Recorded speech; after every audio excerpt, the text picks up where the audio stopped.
Okay, coffee is ready.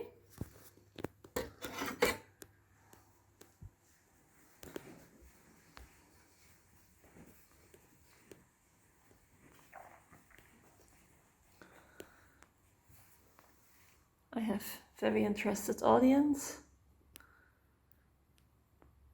Maybe not.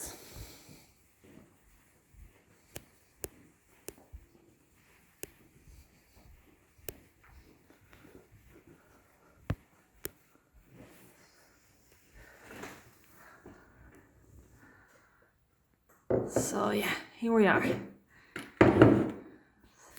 Good time to start with a Corona coffee break. Okay, welcome to this Corona coffee break. When you're a specialist in viruses, just relax and drink your coffee. When you're not a specialist in viruses, also just relax and drink your coffee, because this is an easygoing presentation on a specific new development, which is in the news now, the development of a vaccine against corona, and it's a specific type of vaccine which we call an RNA vaccine.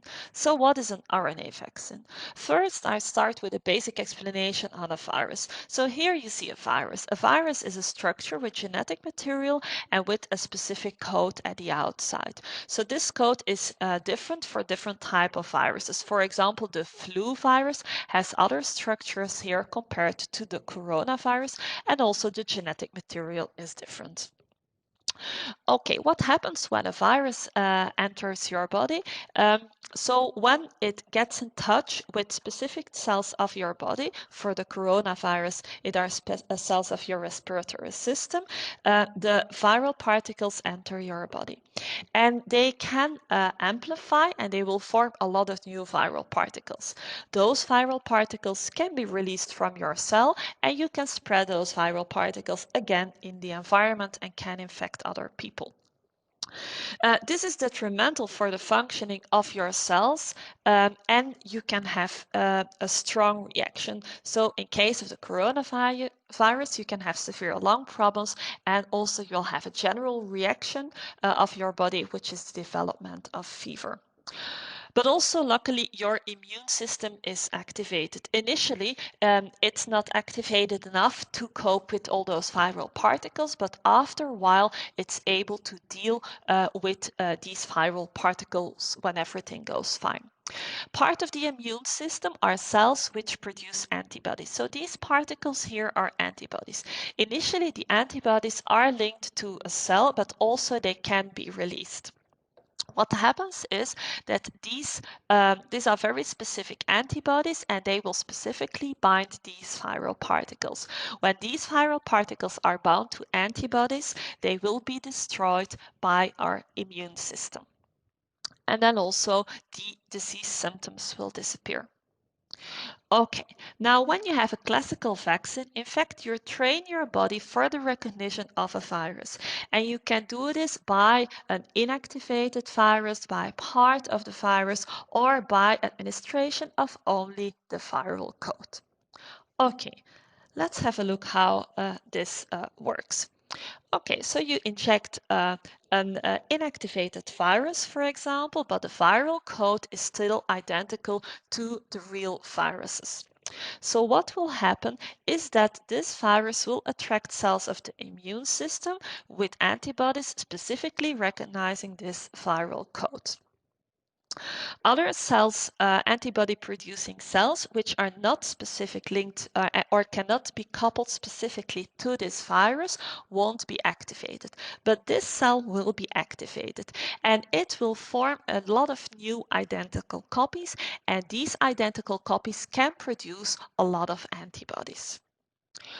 Okay, when you had real infection of the real virus, what will happen is that you immediately have the good antibodies ready here, and also cells which can produce the good antibodies, which are able to bind your virus.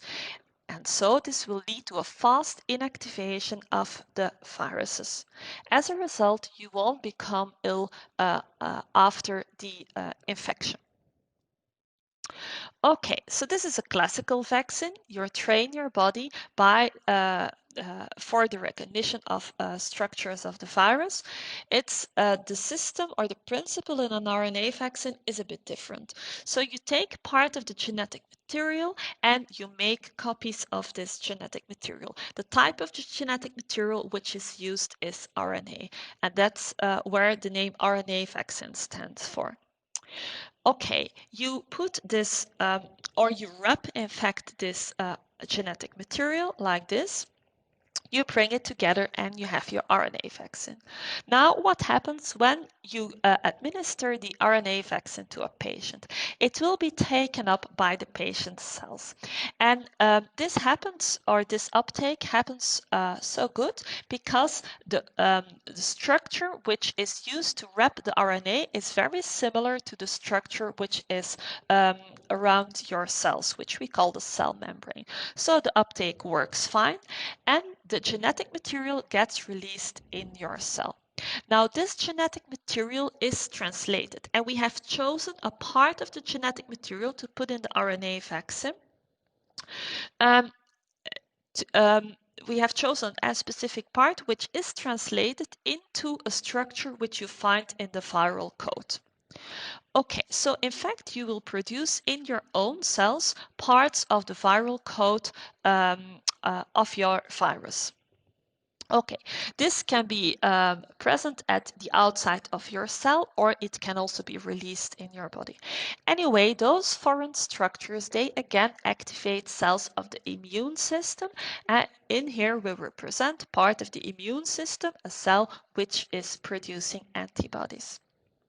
Again, cells which do not specifically bind with these structures won't be activated, but this specific cell, recognizing specific viral particles, in case of a corona vaccine, parts of the outside of your coronavirus, so these cells, they will be activated. They will form a lot of new identical copies and are able to produce a lot of antibodies recognizing the coronavirus. Okay, these cells, they stay in circulation, and when you have a real infection with a coronavirus, the antibodies are immediately there and are able to bind the coronavirus. They inactivate the virus and you won't develop any disease symptoms. Okay, so this was in a nutshell the difference between a classical vaccine and an RNA vaccine. There are still many other interesting questions. For example, how does it come that this type of RNA vaccines are developed so fast? But maybe this is an idea for the next coffee break. Bye.